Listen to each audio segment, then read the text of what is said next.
I'm Nicole Danielle. And I'm Megan Lee, and this is Romance on the Rocks, where two bookish biddies imbibe. If you find romance novels to be as much fun as we do, then this is the podcast for you.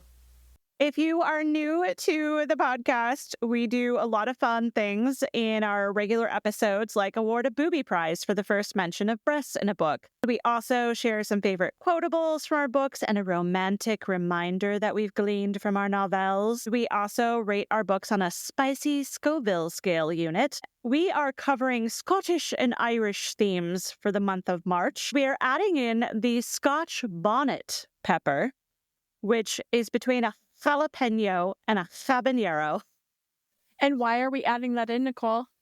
Because we're doing Scottish and Irish themed things, and our faithful and dedicated podcast listener, Melissa, suggested to me recently that we do Scotch bonnet. And she is not wrong. She is not wrong. No, absolutely. Bring Megan, it in. What are you drinking this evening? I went to my local imbibing establishment looking for cognac this evening because that is mentioned in my book at one point. It was a quote I actually highlighted.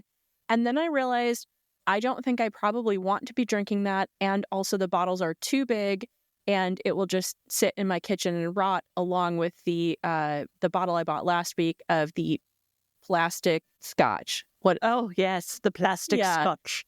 I bought a bottle of plastic scotch for our last podcast. So I decided not to have a second bottle rotting and instead chose to go with Irish Manor. Oh. It's an Irish cream liqueur, which I think is probably going to be like Bailey's. So I did put it on ice. Lovely. Oh, lovely.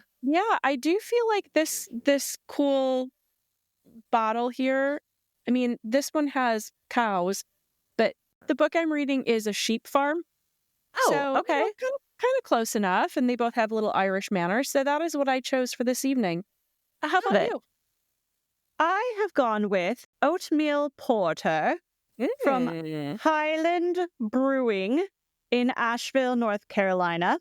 For those who are not familiar, North Carolina is a lovely state where a lot of people of Scottish descent settled during the colonization of America.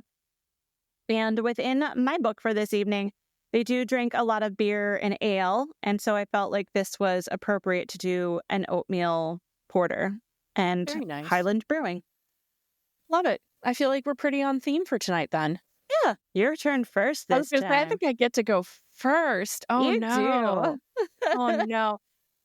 Okay, anybody who's been listening to this podcast for any amount of time will know that this is kind of like my white whale. This is the book. This is the start, the finish, the everything. This is Karen Robards' Dark of the Moon. This book has been part of family lore for a very long time. It is the book that was gifted to my mother by her mother because the main character's name is Caitlin, which is the name of my younger sister. I did find a couple places in this book too where not only is my little sister the main name in this book, but my name is in this book and so is my mother's. So it makes it even more funny. Oh my gosh, I didn't realize that. I didn't either. Rereading it, finding this. I bet that's why Gina was so happy to give it to you. So I sent those screenshots to my little sister yesterday, just showing her all of these things. She and I have been talking about it. I tried to get some pronunciations from her because she married a gentleman who is from Limerick, Ireland. And I have to admit, she sent them to me so recently that I haven't gotten a chance to listen to them yet. So if I completely brutalize names, I highly apologize, folks. She did send me pronunciation guide and didn't get a chance to listen to it. So maybe at the end of this podcast, I will just play the little enunciation guide and we'll see how close I even got to some of the names. That could be like a whole separate game in itself. Oh my gosh. We'll see how this goes. So anyway, I have Karen Robards' Dark of the Moon. It's written in 1988. It feels like it was written in 1988. We'll just go with that. I'm Okay. going to start this by saying we have a couple of trigger warnings. The biggest one is assault. There is quite a bit of assault in this book. A lot of pepper spray going on. So if you are a person who does not do well with assault, this is not the book for you. So you can skip this. Reminder as we go into this, I read this when I was like 13 years old. And as I'm reading it now as an adult human, I'm like, there's a lot of formative stuff in here. And I can see why I shouldn't have read this as a 13-year-old. Anyway, so the plot, it's the late 1700s, like 1790s. We are in the thick of the Catholic Protestant conflict in Ireland, between Ireland and England. I would say 1795, if I'm remembering correctly, for what date they gave. But our main character is Caitlin O'Malley. She is, at the start, a 15-year-old Irish street urchin. She has disguised herself for a number of years as a boy. Her mother died in childbirth in years previous, but before her death, her mother made Caitlin promise that she would hide her femaleness in order to avoid possible assaults in these unforgiving streets. Her mother died from childbirth because of such an assault, basically. And so this has become a very traumatic thing for Caitlin because it left her an orphan, it left her in the streets, and it left her with a huge distrust of men. So she's been living as a boy for years. And as a street urchin, the opening scene of this book, she is targeting who she thinks is an English nobleman. And she's targeting him as a victim for a pickpocketing scheme. But he catches her in the act and for some reason takes pity on her. He offers her a job as a farmhand on his sheep farm out in the country, like a ways out of Dublin. And she hesitantly accepts this as it's clearly a better alternative than what she's been dealing with. And the fact that he didn't hand her over to the police for an inevitable date with a hangman, she feels like this is probably a good place for her to go. En route to the sheep farm, Caitlin actually finds out that her victim/employer is not actually an English infiltrator, but a true Irish lord. Connor, Darcy, is the firstborn of 4 Irish brothers. He was orphaned at 12 years old, and he has been solely responsible for the upkeep of both his inherited property and his 3 younger brothers' welfare since the age of 12. The Catholic/Protestant and English/Irish conflict is on full display for this whole book. This is very much historical fiction, historical romance. We find out the only reason that Connor is actually allowed to continue owning his property and estate and to maintain his titles is because when he was young, his father registered him as Protestant and had him educated in Protestant schools. And then his 3 younger brothers all registered as Catholic. So when the time came when his father passed away and the neighboring Englishmen thought they could take the property, it was like, oh, nope, you can't. He's Protestant. And so he's kind of like the standout in his area because everybody thought they would be able to kind of scoop in and take all that once his dad died. But his dad was one step ahead. There's a lot of the one true church kind of stuff throughout this book. As Nicole's husband, Bob, would say, this is a girthy book, you guys. It is girthy. This was over 400 pages. Oh, Lord. It was 407 pages. I did read this within 2 days, which means it was a decent enough read to keep me going, but it's girthy. And a lot of it was that kind of history and stuff coming throughout it. Anyway, on the back of this Irish Catholic conflict, we are also regaled with this tale of the Dark Horseman. And he has been robbing the English nobility and redistributing the wealth for the Irish poor. Held in high regard, somewhat of a hero for Caitlin and her street urchins.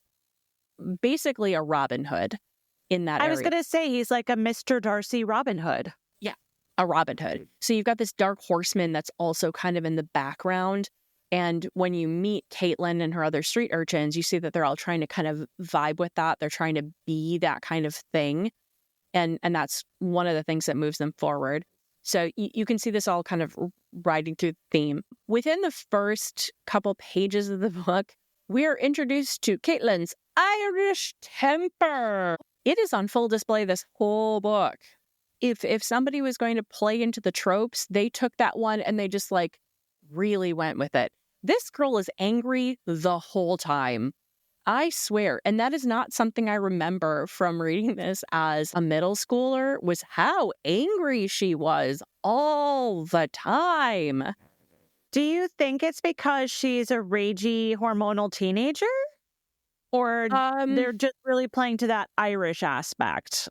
So I wrote down, much of this is attributed to her traumatic upbringing and the social implications of being Irish during the Irish penal years, which saw the inability of ethnic Irish folks to own land, perform mass, or get proper education. So I would say hormonal, situational, historical, being a woman, and just in general playing into she's got an Irish temper on her. But it is a lot. It's a lot of her just being angry and not being willing to take direction. And you know how sometimes it's like, oh, good girl, I'm so proud of you for standing up and not listening to that. Ooh, this could go 50-50. Like, it's one of those where somebody tells her, hey, this is a really terrible idea. Please don't stand on the edge of this giant cliff and rock backward. And she's like, haha, watch me. Yeah. So that was a lot. Anyway, moving forward, Caitlin's birth gender is revealed incredibly quickly in this book. She almost immediately upon getting the sheep farm has a fight with one of Connor Darcy's brothers, which causes a filthy mess. They fall into one of these giant puddles in the sheep yard. The scrap ends with her having to bathe. Like, she can't come into the house. She can't be housed. She can't eat food until she strips off her clothes and bathes, and she's refusing. And basically, the clothes are stripped off for her. And things are found out. She throws a holy fit, which is understandable because it's frightening. And the whole thing is just scary. But when they figure it out, instead of sending her away, they're like, well, we brought you here. We promise we're not going to hurt you. Let's teach you how to help in the kitchen. Let's teach you how to do woman's work. We can make this happen. So she settles into being kind of in a housemaid position. She's not suited for it.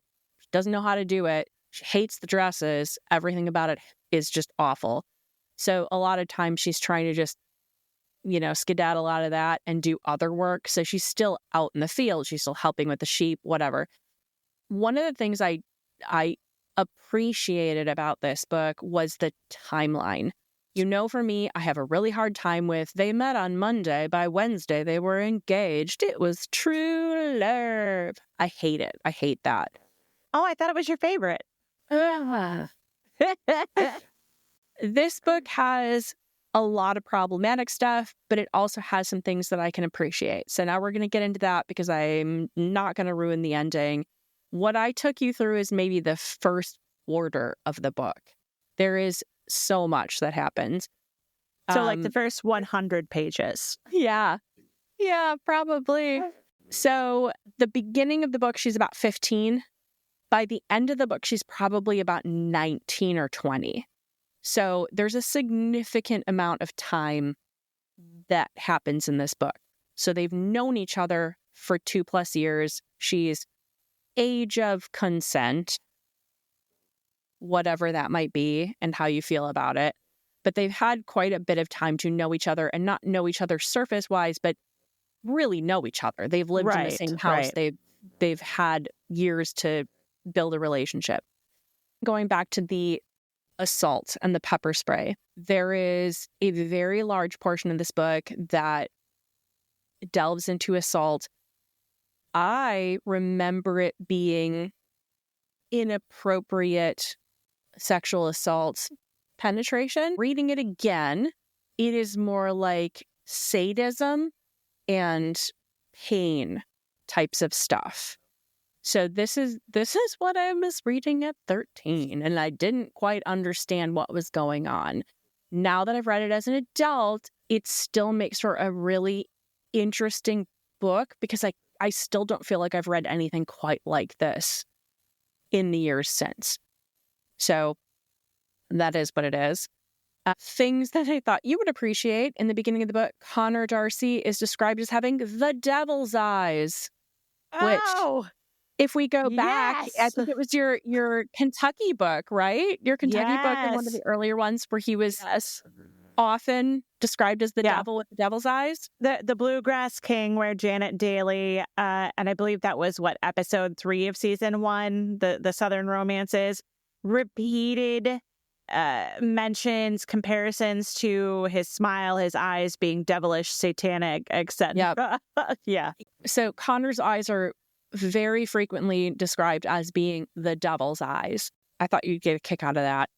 So my interpretations as an adult now, Connor Darcy, he's overly responsible, way too physical with his discipline, incredibly possessive, but very loyal. Caitlin O'Malley, incredibly angry, very impulsive, very loyal, and very pretty. The anger and the possessiveness and the jealousy in these people was just kind of beyond anything that I can appreciate at this age. The loyalty, I'm all for. I love that. Things I appreciated. And things I remembered very clearly, strangely. Their first time in bed together. It sucked, you guys. It sucked. Hey, that's kind of like real life. Real life. And I think that's why maybe this book stuck out so much to me, was it was so much more realistic than what we get in a lot of these books where, like, she was virginal. She was so tight, not a pencil could penetrate her, but he built like an elephant, pounced in with no holding back. And instantaneously, she was like, and loved it. Like instantly orgasms, having never had sexual contact before. Yeah. It's like an ogre the size of a tree impaled her, and she thought it was great. And like, I read those things and I'm like, ugh, gross, ew, no. And ridiculous. Yeah. It's so dumb. And so having a book where the first time she had sex, she was like, that sucked. You know, not quite her words, but literally she has an inner monologue where she's like, this man-woman thing, as she calls it, was painful, but she was willing to tolerate it because she loved him. Oy. And and I was like, okay, that makes sense for a person who had no knowledge of what they were about to do, right? And then she followed it up by he basically was like, I'm so sorry, this was not how this was supposed to go. And she said something like it was tolerable, and he like laughs and he's like, I've never had anybody tell me it was tolerable.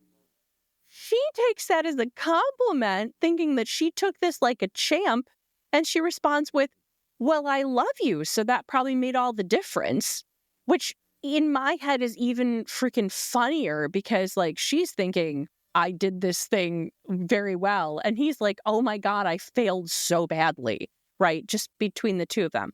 So I looked at that and I'm like, okay, I, again, super appreciate the fact that they didn't gloss over this and make it like an elephant tusk. But then the second time they do it, it's almost like he throws it in and she's like, oh man, that's way better than I remembered. And I'm like, okay, again, you guys, it's not whatever. Okay. And then another thing, page 243, they're talking about wedding plans. They're going to go get married at this church, and then they're going to have their honeymoon, and he's describing all the things, and she's listening, and she's like, none of this was discussed with me. I've heard none of these plans before. She looked at Connor in a considering way. He had not consulted her wishes in formulating any of these plans. but she was too happy to be betrothed to him to remind him that she might have her own ideas of how she wished to be wed. After the wedding would be soon enough for her to remind him she didn't mean to be an entirely comfortable wife. So she's a pain in the ass the whole way through, but I loved the fact that she was a pain in the ass in this when she was like, you know what, I'll let you have your way for this one, but don't think that's how it's always going to be, buddy. Other things that were a little bit problematic, the number of window escapes that happened, like getting locked in a room and how many times people escaped out a window. And I'm like, after the third time, don't you think you figure out that people will escape out a window? Washing people's mouths out with soap. The sheer amount of spanking that happened in this book. I'm feeling triggered. There's a lot of triggering. There's a lot of triggering. In general, I can see why I appreciated this book as a kid. I can see a lot of really good things with it, and it kept me very engaged. There's a lot of very uncomfortable stuff, but stuff that I think was on one side supposed to be very uncomfortable, and then other things that were supposed to be okay that I am not comfortable with. In general, I'm glad I read it again. I'm glad it is not the cover that I really wanted on this book, because I missed my 1980s voluptuous raven-haired like bodice ripping cover, but I would have felt so guilty if I had highlighted this book and it was the cover I loved. So still hoping to find that one and put it on my shelf as kind of a memento. But in general, that's what I got for you guys. This is a book with a lot of anger, a lot of history, a lot of uncomfy, but very interesting, and some blackmail and some interactions with the law.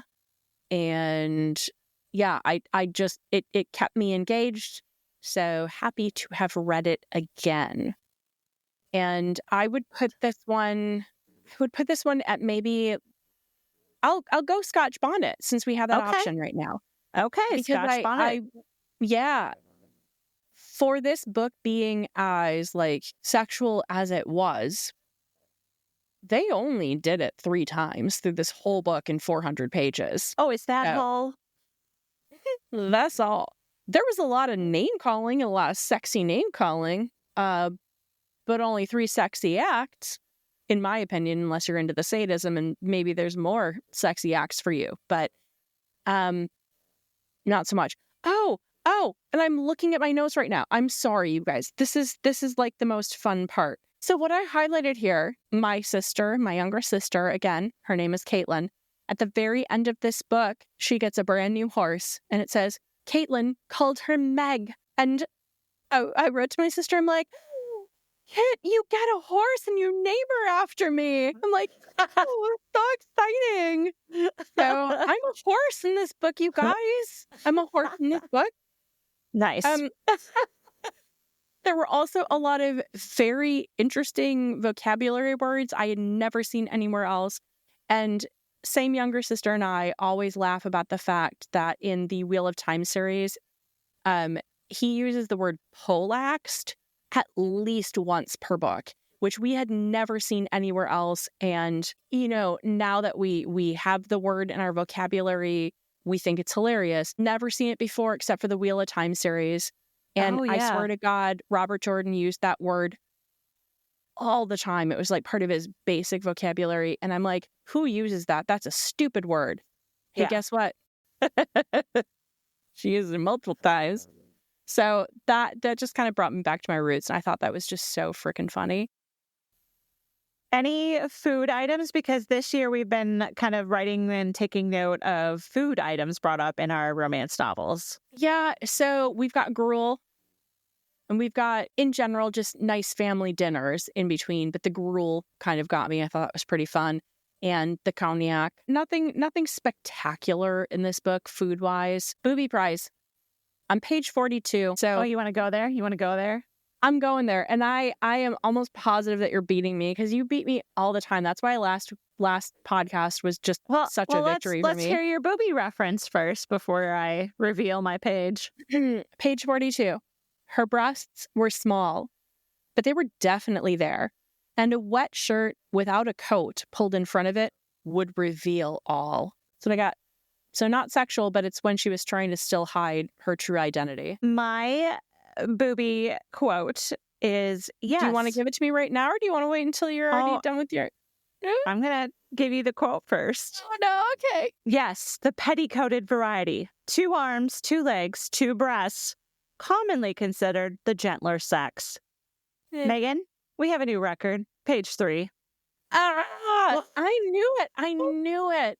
You just picked... And this was even a book that I had high hopes for my booby prize reference. But I forgot how long this book was, which means it was going to take that much longer to get into where her breasts were spilling out of said corsets. But I have to tell you, though, I almost missed the fact that it was on page 3 because I was reading my book on the cruise ship and I started writing in my little happy little journal. And then I moved over to some pieces of paper when I was then going back through my notes. And then I was like, oh, page 18, breasts. And then I found my original journal notebook and I was like, page 3. Oh, yeah. I've had that issue with my last 2 books, actually, where I somehow have just skimmed by the breast reference. It's like it wasn't in the forefront of my mind, like to grab for the boobies on the page. And so I've had to go back to find it. And I looked through this one 3 times thinking, come on, I had to have missed something earlier, right? No. Nope. Page 42. That's it. Well, page 3 is a new record for us. I love it. I'm so proud of you. I'm shocked that in my Laura Trentham book from a couple episodes ago with the banging in the truck bed in the first paragraph, that it didn't hit then. Yeah. So I am very excited that we have a new record of page 3. I'm proud. Again, proud of you. You are picking some excellent books with some forward-facing Lady Globes. So good on you. There we go. So anyway, do we want to move forward? Yeah, let me just pop open the next bottle of beer. Woo! I'm still working on my what did I call this? My Irish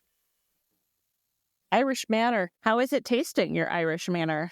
It tastes like Bailey's. Yeah. I read Gina Conkle's A Scot is Not Enough. What more do you need? A Scot. I need a Scot. But he's not enough, Nicole. Well, the guy in this is not a Scot. The girl is the Scottish person. Oh. Well, what more does he need? He doesn't. Come on now. I definitely enjoyed this book. I read through it quite quickly while I was on vacay. It's a fun 18th century romp, and there's a nice twist on the classic gender roles, with the female character being outgoing and bold, and the gentleman being a bit more demure and reserved. The setting is London, 1753. This is post-Scottish Uprising and the Battle of Culloden for my Outlander fellow fans. Main characters, Alexander Sloane, an ambitious Englishman in his early to mid-30s. He's trying to climb the social and economic ladder. Currently undersecretary to an undersecretary. Hey. He has strong morals and ethics. Then we have Cecilia MacDonald, a clever and cunning independent Scotswoman in her mid to late 20s. A Jacobite supporter, she works to help displaced and disenfranchised Scots in London through various charitable endeavors and via a secret society of like-minded women. She's a demi-rep, and this was a new word for me. I had not heard this word before, but is essentially a woman of certain economic and social freedoms, but whose chastity is considered doubtful. Cecilia has a 3-part mission. Steal back her clan's gold, which was confiscated by a British lady with title. Steal back her clan's sciendu, and I had to look up how to pronounce this. Sciendu. It's a ceremonial dagger, sciendu, and it's spelled so weird. Sgiandubh. And part 3 of her mission is procure sheep to rebuild her clan's livestock back in Scotland. They need sheep. Mine also had sheep. We could have had a trade contract. Yeah. Okay. Her and her League of Ladies have already accomplished stealing back the gold. So now they're just hunting for the dagger. And then Sheep is like, we'll get to the sheep when we get to the sheep. Priorities, right? I guess. Alexander also has an assignment given to him by his employer. Follow Cecilia for a week and report back with her activities as she is suspected of illegal doings. In addition, he is given an encoded ledger to decipher that talks about a mysterious Lady Pink who assisted in the escape of Bonnie Prince Charlie from Britain. So the question is, was it Cecilia or a different pink lady? Was it another pink lady? Are we going back to like Greece here? Like, what is this? No. Oh yeah, pink ladies. Like Greece. Tell me more, tell me more. Grease lightning. Right? All right. Let's see. If Alexander succeeds in these endeavors, he will be given a very nice promotion that will greatly impact his social and economic standing. So he will no longer be undersecretary to the undersecretary. Goals, right? You gotta have goals. Oversecretary to the undersecretary. We follow the two of them in a delightful cat and mouse game filled with fun flirtations and a battle of wits. There's plenty of intrigue and a dash of adventure interwoven with the perfect amount of mystery, because you know I'm not big into mysteries. There was just enough mystery that I think you would have liked it, and I also felt okay with it. I'm not going to give away any spoilers beyond that, as I think this one is worth a read. And even though this one was girthy as well, at almost about 400 some pages, I read it very quickly. 400? Yeah, but I read it very quickly. I was less than 2 days on mine. Yeah. So I feel like that says a lot for these books, you guys. There were negatives, but I still read it fast, and Nicole went through hers really fast as well. So, in regards to Gina Conkle, the author of the book A Scot Is Not Enough, I appreciated her unique writing style, which I found to be quite different than other romance authors I've read, ever. Very different. Sometimes her descriptions of various elements would get a little lengthy, but overall, I found the difference in the writing style to be so refreshing and a nice change that I really couldn't complain about it, and I didn't mind having a little extra description. As I said, I poured through this book, so it didn't slow me down per se. Mm-hmm. And I don't have any complaints about the storyline or even the characters, and I know you hate when a romance evolves over the course of 1 week. And typically, I agree with you. But with the girthy nature of this book, I felt okay with the 1 week time span, believe it or not, in this situation. Normally, I wouldn't, but it worked in this. The main characters were delightfully progressive for a historical romance, but everything still felt well-researched and historically accurate, even with that gender role twist. The only thing that made me giggle repeatedly, and I felt like was a little awkward, was Alexander's comparison of Cecilia's breasts to crumpets. Oh, it's the crumpet episode. I was actually going to try to bake some crumpets this afternoon, and I just ran out of time. But I was like, crumpets. We need big crumpets. Food in my book. You had crumpet boobs. Nice. Okay. The wild thing was, it didn't just happen once. It happened like 2 to 3 to 4 times. Just constant crumpet comparisons to the boobage. You know how to pick them. I love it. But this was my favorite crumpet breast quote. You and your pretty crumpets for breasts. And this is what Alexander says. And then she's thinking to herself, her breasts were more biscuits than crumpets. But if he wanted to think they were more sizable, who was she to correct him? It was fabulous. It was weird, but it was fabulous. I love it. I love it so much. This is also, and I meant to ask you this about yours, officially a genuine bodice ripper. Actual bodices were ripped. Were bodices ripped in yours, Megan? Yeah, buttons definitely went flying. There was a lot of ripping of garments. So I feel like even if it wasn't specifically a bodice, there were tears and or rips and or buttons missing. So I feel like that counts. Absolutely. So page 173. Silk wrinkled and bunched in his hands, cloth ripped, and she groaned. Poetry, not a skill I claim, but he interrupted himself to suckle her neck. Don't expect more. He couldn't finish. 2 pink crescents peeked above her bodice. With her bodice askew and her sleeve torn, Miss MacDonald's fevered enthusiasm threatened to unveil her charms before he did. Her shaky hands flew over his waistcoat buttons. Yeah. Yeah. I feel like we both had bodice rippers this time around. Yeah. First official bodice rippers of the podcast. Well, matching bodice rippers for sure. Like, I don't know if I've ever had like one that like went head to head. Like, we are both looking at girthy bodice rippers. I'm proud of us. I am too. I have a bevy of other delightful quotes. Page 12, when Cecilia is lingerie shopping. Better yet, find what color strikes your fancy, because nothing sparks the marital fires like a happy woman. I think those are words to live by. I agree. Also, it sounds like it fits in with my book with younger sister, going way, way back in the day to the beginning of our episodes, where she puts on many delightful costumes. Costumes in the perfect color. I mean, she does say with which to please him, but I still feel like those costumes are for her. So, yes. Concur. Page 300. Sex soothed, certainly, but women were complex creatures. Their hearts and minds needed feeding first. I could not agree with this more. I have always felt that looking at our younger selves, that women equated women, young women, so that like 13 to 20 even, equate sex to love. Like if he wants to have sex with you, he must love you.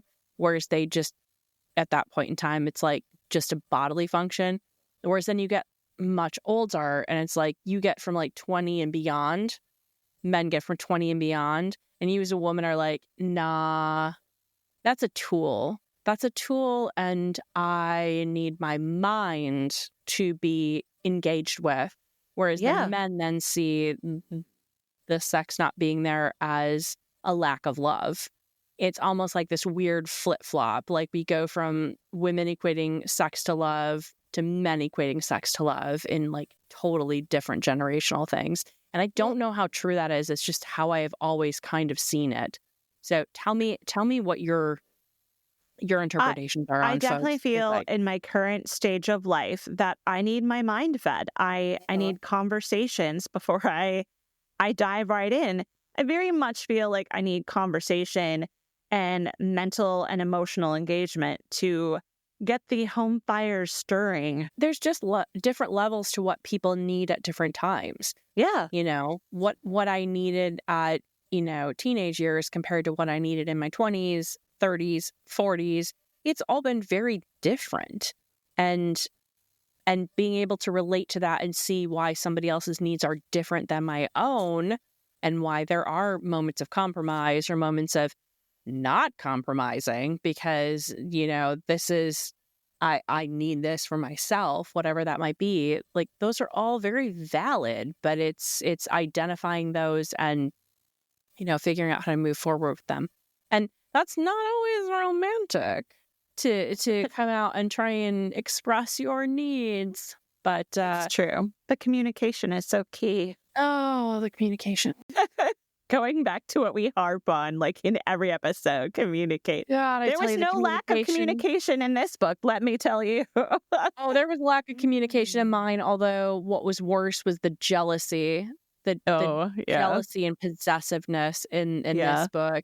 It was so refreshing. There was none of that in this one. And I have 2 more fun quotes that just really spoke to me. Bring it. When Alexander declares his love for Cecilia, "I'm not expecting you to respond in kind," he said.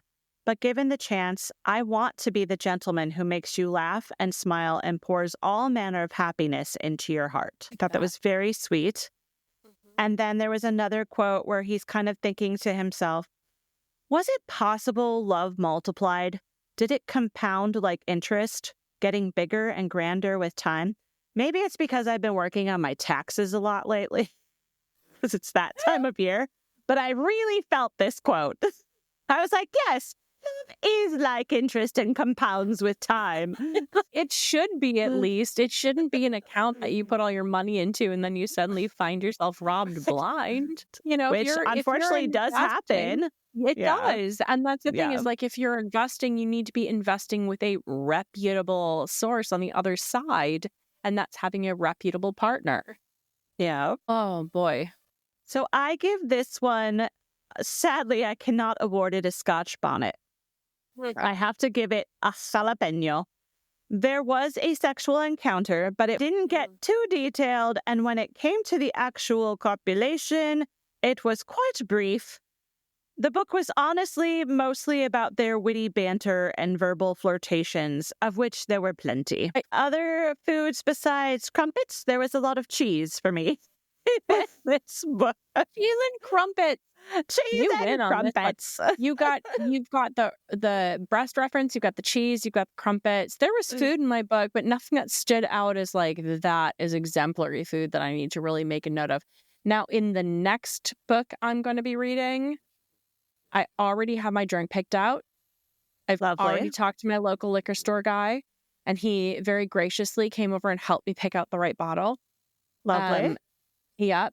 And there's food in that book galore. Not that it's great food. Not that I would recommend making it. Well, before we dive into previews for our books, what was your romantic reminder from Dark of the Moon? Yeah, I'm going to go with pet names. I think there's something very sweet about pet names. And this book had quite a few of them. I can't pronounce them. Okay. So I sent to my sister screenshots of all the different words. So here we go, guys. Finoan Mudar. Supposed to mean something about like a murder window. Then the horse's name is Farhinen. Pet name, Quilleen. Quillen. Quilleen. I have no idea. Okay, but that's a pet name, he calls her. And she even asks, she's like, what does that mean? And he says, oh, somebody told me you didn't know your Gaelic. And then the last one is Slanche Gil. Slanche Goals. God help me, you guys. I'm so sorry. Shall we see? Are you of Irish descent at all, Megan? I don't think there's any Irish in me at all. Now, my sister married an Irishman. Yes. Okay, so the first one I see here is Funyog on Verder. I'll say it again. Funyog on Verder. Take Faranian. Let me go again. Take Faranian. And what does Hewlin mean? That's the apostrophe there. I don't quite know. Oh, sorry. That's a quote. Hewlin. Yeah, Hewlin is how it's written. I don't know what Hewlin is. Anyways, did she look up what Hewlin is? I don't know if she did. I think Hewlin is like a cub. Oh, that would kind of make sense because I think he's. Yeah, but Hewlin is I don't know what Hewlin means, but anyways, Hewlin is how it's written. It might Flancha Gale, Flancha Gal. No, I'd say Gal. Slanta Gal. Wait, Slante? I have no idea. She's given a speech, so. Yeah. Flancha Gal. Yeah, okay. Slanta Gal. It's probably supposed to be Slancha, but it's spelled wrong. Okay, I had Slancha. By the way, he has a beautiful accent. I know. Okay, so my sister's husband is from the Limerick area. Now, what she wrote to me after sending that was, it's all Munster Irish too, not Dublin Irish. And I was like, what's the difference? You ignore my ignorance. And she said just pronunciation and maybe some slang, like Wisconsin versus Tennessee. I was about to make that comparison, like Creole America versus like New Jersey America. Yeah. So I'm sending screenshots of these pages and asking, guys, please help me. How is this pronounced? And then he's trying to look at it and be like, that is not how that's spelled. How would I say that? So he's trying his best. So I think the word I got closest to is Slancha, because that's the one I knew for sure. Yeah. And then the rest of them I'm super guessing at. And I was probably not close at all. But thank you, Sean, for your help with the Dubliner Irish. Yes, thank you, Sean. I appreciate it. Feel free to start your own podcast with your beautiful voice, Sean. I would listen to it. It's lovely. There you go. There you go. The Kit Kat and Sean. Let's hear it. Let's do it, guys. The romantic reminder for my book is actually pretty fun. There's a lovely scene in this book where Alexander and Cecilia are reading naked together at nighttime, and he calls it book sport. And I think this is just a really fun thing that any couple could try. A little book sport, reading naked together at night.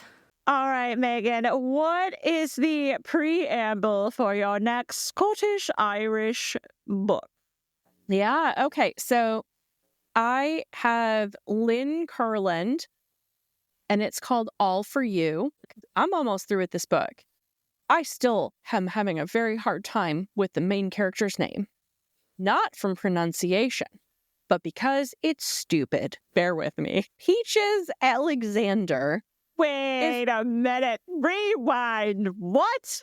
I believe I said her name was stupid. Her name is Peaches Alexander. Peaches Alexander is thrilled to receive an unexpected invitation to a weekend party given by the handsome, eligible Duke of Kenilworth.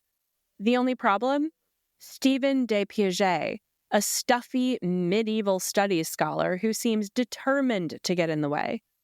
Peaches has absolutely no desire to get involved with Stephen until a quirk of fate sends her hurtling through time. Stephen de Piaget has been leading a double life.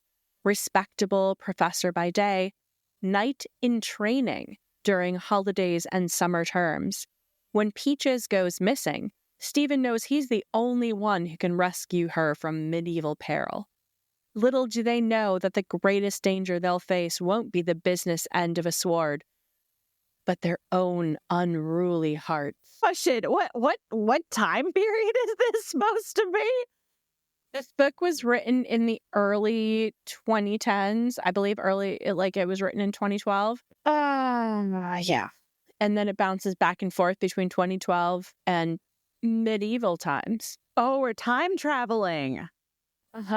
Did you miss the part where I said fate sends her hurtling through time? Or were you just concentrating on the fact that her name was Peaches? I could not ignore the peaches. And I gotta say, whatever editor decided that that was the back of this book, I would like to have words with. Because now that I'm almost through the book, I would have written a completely different back of this book. Interesting. So let's just keep that in mind. Okay. Am I enjoying it? Sure. Do I have some words that I would like to share? Absolutely. And I'm looking forward to telling you all about it on the next episode. All right. This is from New York Times bestselling author Beatrice Small. Duncan Armstrong, Laird of Dufdor, which frankly sounds German to me. Not Scottish, but whatevs. Has sworn not to wed unless it is to a lass he truly loves. But when he needs a favour from King James, Duncan never expects what he's forced to pay in return, the taking of a bride he neither loves nor desires. When Highland heiress Ellen MacArthur's marriage plans are thwarted by a murder attempt, she has no choice but to beg the king for help. The cost for her urgent plea? To surrender her heritage and become a border lord's bride. Oh, the humanity! The price to be paid by two strangers thrown together by fate is higher than they can imagine and more dangerous than the passion and betrayal that can consume them. Yes. I'm a little bit sad that I'm not reading my Beatrice Small book for next podcast. Yeah, originally we were going to, but then you audience. said it wasn't Scottish-Irish, so... Yeah, so for our audience out there, I had initially tried to read one of my Beatrice Small books as well so that Nicole and I would have matching authors. But the more I looked into it, the more I realized that even though the location seemed to be Irish/Scottish, it was more of a made-up fantasy world. And I was like, nah, I got to commit to this Scottish-Irish thing, my friend. So I did switch books at the last minute. I still plan on reading some Beatrice Small because I somehow managed to have two of those in my collection and you had one. So I feel like it's got to happen at some point. Yeah, I got a lot to say about this book. I got a lot. I'm really looking forward to getting with y'all for this next episode. I got some things to say. Let's do it. Before we sign off, there's a couple of things we want to touch on with our audience. For starters, the Romance Con coming up in Milwaukee. Yes, I'm so excited. You've been doing some research. Yeah. I just got my first book for Romance Con. I have been looking through the list of the authors that are going to be there and featured, and I'm really excited to start reading, some of the books from those authors, because I think it would be really cool to not only have copies of those books, but get some autographs, talk to them about like how they came up with these concepts, and, maybe find some new cool authors. And so the first one I ordered, I was not able to get this one on Ripped Bodice. So I had to order this off-site, which is why this one arrived first, because I ordered it before my $200 Ripped Bodice cart. So this one is Closer to You by Cheryl Lister. Cheryl is going to be one of the authors at the Milwaukee Romance Con in September. And this one is going to be a woman who inherits a bookstore and then is possibly having a romantic encounter with the local sheriff in a small town out west. So looking forward to that. So that is my Closer to You, Cheryl Lister, my very first one. And hopefully there's going to be more coming so we can kind of cover some of these books from the authors that will be at the Milwaukee Romance Con, and be super cool if any of you want to join us on any of the days. There are so many authors attending. I was frankly astounded by the volume of authors that are listed. And it's overwhelming. And there's going to be a masquerade ball. I'm not going to lie. I'm super stoked for the masquerade ball. Girl, I've been doing research. I didn't even see that because I've just been like so into figuring out what books I needed to read before I got there. That is as far as I've gotten, is like literally going through line by line every single author alphabetically, and then like reading a little synopsis of each of their novels that they had featured. So I didn't even know there was a masquerade ball. Okay. It's going to be September 5th and 6th. A Friday and Saturday at the Baird Center in Milwaukee. Tickets are going already. I wanted to get us like the big, like full ticket, like the super magic mega pass or whatever, and it was already completely sold out. So I did get us the 2-day pass, but I was like, wah, should have been on my game and gotten us like the deluxe express pass. So if you're thinking at all about attending, fellow bookish biddies, do not delay in getting your tickets because it's already selling. I feel like even if people aren't able to go to the Romance Con, we might want to put together like a dinner or a brunch or something to just do like a little meetup. Yeah, I think that'd be fun. I think that would be really fun around the time. So whether or not that be like maybe the Sunday after or whatever. I love that. Right? Wouldn't that be fun? We can get together and, love that. Just chit chat, hang out, and, I don't know, trade books, whatever. A bookish biddy brunch. Ugly highlighted books for you all. Yeah, a bookish biddy brunch. I love it. Bookish biddy brunch. Okay. With bacon. Of course, with bacon. Woo! Come on. All right. I'm loving this. This is good stuff. I love it. As always, you can support our lovely little podcast by buying us a coffee or a book. Either one helps sustain us through reading. All of it is necessary. Yes, the coffee is necessary. The books are necessary. So please do consider doing the Buy Me a Coffee. The link is in the description for the podcast. It's also on our website. Or you can go to buymeacoffee.com/romanceontherocks. In addition, we have a lovely affiliate program with The Ripped Bodice, which is a collection of romance novel books, one in Brooklyn, one in LA. We are obsessed with their business and we love supporting them. And when you order from them through our affiliate link, we get a little kickback, which really helps support our podcast. Thanks for joining us today for Romance on the Rocks. Please like, subscribe, and follow. And if you're a hopelessly romantic, bookish biddy like us, think about giving us a review on Apple iTunes, Spotify, YouTube, wherever you catch your podcasts. And until next time, just know that your support really means the world to us, and stay safe and know that you are loved.